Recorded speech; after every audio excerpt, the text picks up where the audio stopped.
E aí, gente, como é que vocês estão? Aqui é o Dani e eu vou resolver agora o exercício 36, lá da página 34 da apostila 4 de vocês.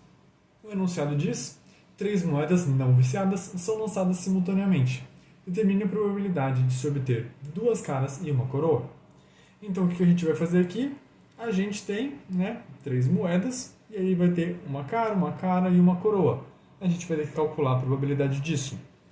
A gente tem meio para cara na primeira, meio para cara na segunda, meio para isso para coroa na terceira. Quase troquei as coisas aqui.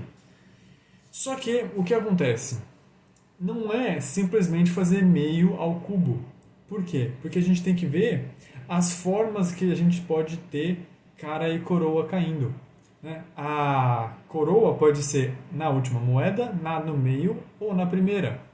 Então a gente tem três maneiras de acontecer isso aqui desse jeito, o que dá 3 oitavos.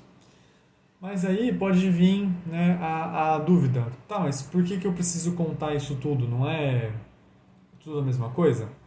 Na verdade, isso em todos os exercícios que a gente tem de análise combinatória e probabilidade, sempre que a gente traça os risquinhos, a gente criou uma ordem, ou na verdade a gente está contando a ordem.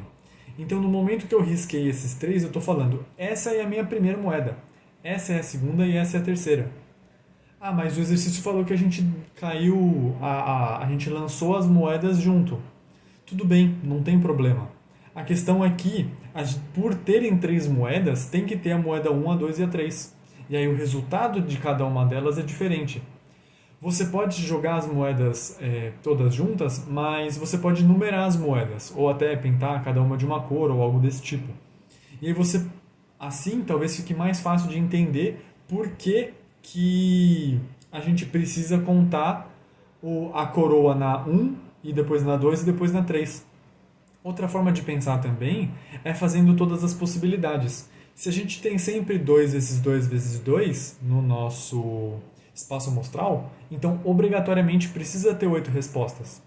Mas se for pensar só com as possibilidades assim, a gente vai ter tudo cara, tudo coroa, seriam duas, depois duas caras e uma coroa, ou duas coroas e uma cara, certo? Então a gente basicamente está aumentando o número de coroas. Nenhuma e o resto cara, ou uma coroa, duas caras, duas coroas, uma cara, ou três coroas. Isso são 4 respostas, né? E aí, como é que posso ter 4 possibilidades se o meu espaço amostral é 8? Porque realmente tem coisa que está repetindo. Essas aqui, que mistura caras e coroas, acontecem mais vezes. Tá? Então, é daqui que a gente tem que... É meio que uma dica para perceber que estaria faltando casos. E aí, como é que eu sei quando tem ordem e quando não tem ordem? Basicamente, a gente não tem ordem quando o exercício especifica de, tipo, a gente está pegando grupos, ou os elementos são todos iguais, ou coisas do tipo.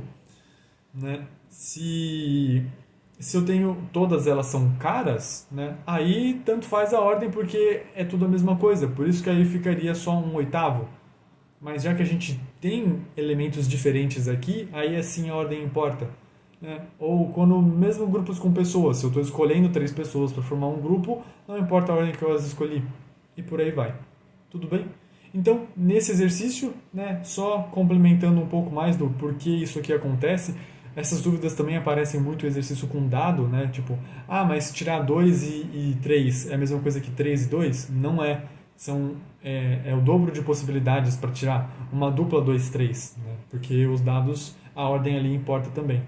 Tudo bem? Então, gente, o exercício é isso. Eu espero que tenha ficado claro. Até os próximos.